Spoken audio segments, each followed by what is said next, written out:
2026년 2월 12일 더 타임즈는 마이클 버리가 보고서를 통해 팔란티어를 비판했다고 보도했습니다.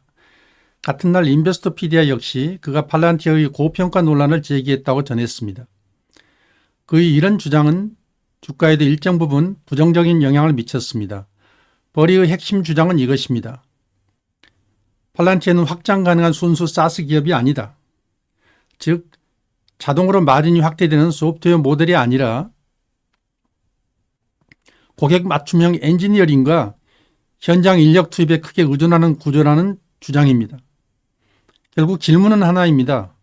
팔란티어의 사업 모델이 진짜 확장 가능한 구조인가 아니면 사람이 늘어야만 성장하는 구조인가 이제 데이터를 보겠습니다. 2025년 9월 30일 3분기 SEC 13F 공시에서 마이클 버리의 팔란티어 풋옵션 보유가 확인됩니다. 추정 매입 시점은 2025년 7월에서 9월 사이 당시 주가는 130달러에서 182달러 구간이었습니다. 포지션 규모는 500만 주, 금액으로는 9억 1천만 달러입니다. 단순 계산하면 주당 약 182달러 수준에서 형성된 베팅입니다. 옵션 조건은 행사 가격 50달러, 만기는 2027년 1월 15일입니다.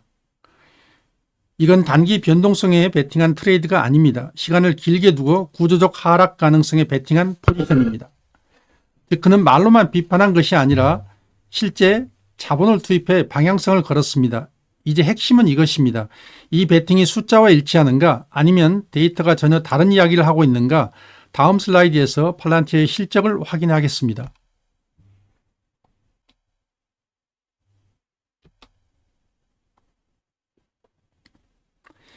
(2025년) 팔란티어의 매출은 44억 7,500만 달러, 전년 대비 56% 증가했습니다.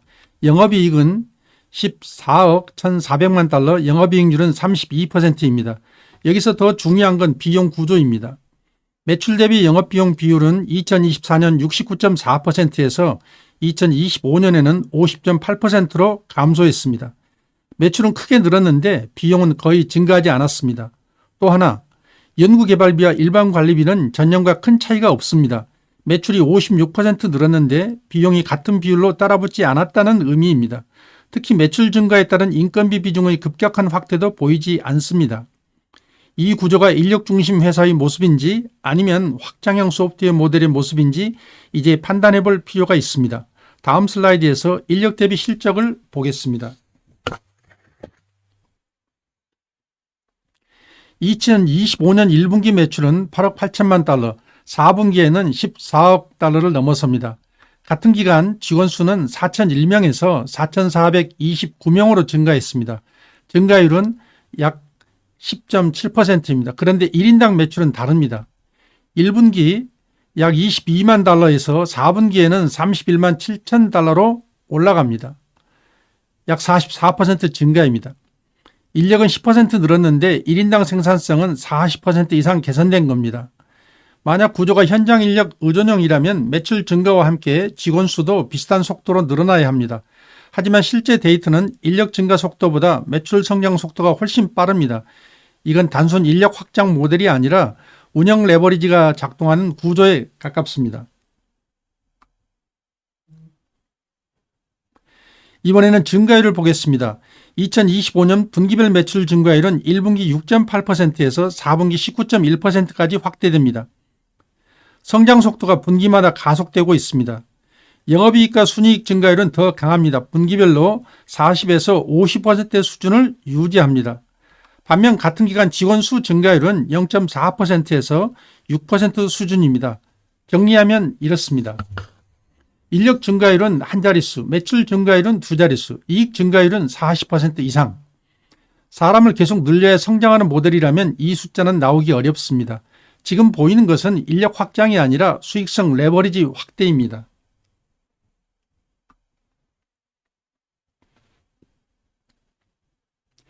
이번에는 마이클 버리의 과거 주가 하락 베팅 사례를 보겠습니다. 모두 13F 공시 기준입니다. 첫 번째는 2021년 테슬라입니다. 2021년 1분기 13F에서 보유가 확인됐고 규모는 약 80만 주였습니다. 하지만 3분기 13F에서 포지션 종료가 확인됩니다. 이 기간 테슬라 주가는 상승 흐름을 이어갑니다.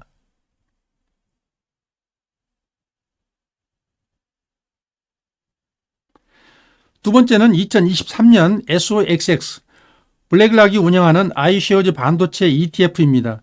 2023년 1분기 보유가 확인됐고 규모는 130만 주였습니다. 하지만 2분기 13F에서 종료가 확인됩니다. 역시 주가는 상승 방향이었습니다. 핵심은 이것입니다. 마이클 버리는 시장에서 가장 유명한 숏 투자자 중 한 명이지만 모든 하방 베팅이 장기적으로 유지되거나 항상 성공했던 것은 아닙니다. 따라서 지금 팔란티어에 대한 베팅도 마이클 버리이기 때문에 맞다라고 단정할 수는 없습니다. 결국 판단 기준은 인물의 권위가 아니라 기업의 숫자입니다. 이 영상이 여러분의 판단에 도움이 되신다면 구독으로 응원 부탁드립니다. 여러분의 구독은 더 깊이 있는 분석을 지속하는 데 큰 힘이 됩니다. 구독 부탁드립니다.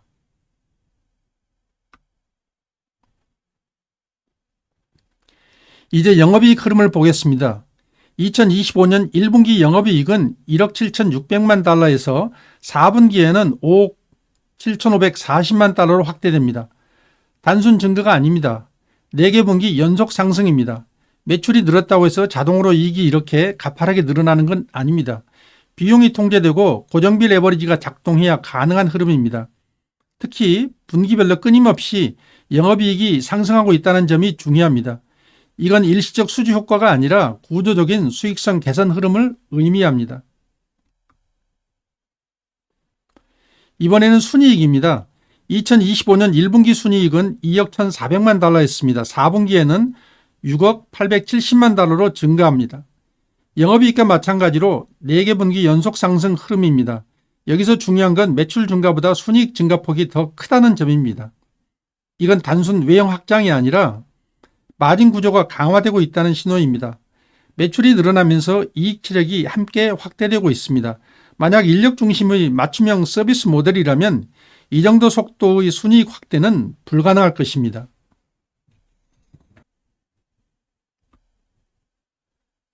마진 구조를 보겠습니다. 매출액 대비 순이익률은 2024년 4분기 45%에서 2025년 4분기 57%까지 올라갑니다.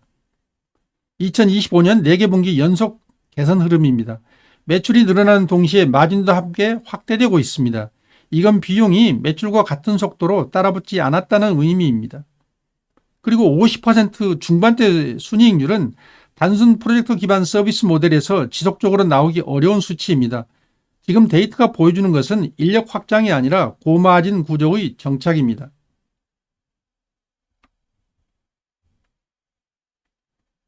이제 2026년 가이던스를 보겠습니다.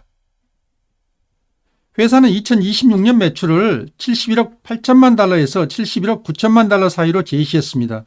2025년 매출이 44억 8천만 달러였다는 점을 감안하면 약 60% 성장입니다. 그리고 2025년에 56% 성장한 이유입니다. 고성장 구간이 한 번 더 이어진다는 의미입니다. 2025년 영업이익은 22억 5천만 달러, 영업이익률은 50% 수준입니다.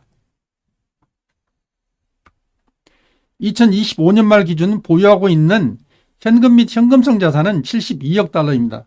정리하면 고성장, 고마진, 그리고 두터운 현금, 이 구조를 두고 확장 불가능한 인력 중심 회사라고 볼 수 있을지 이제 각자의 판단이 필요합니다. 영상을 시청해 주셔서 감사합니다. 영상이 도움이 되셨다면 구독 부탁드립니다. 감사합니다.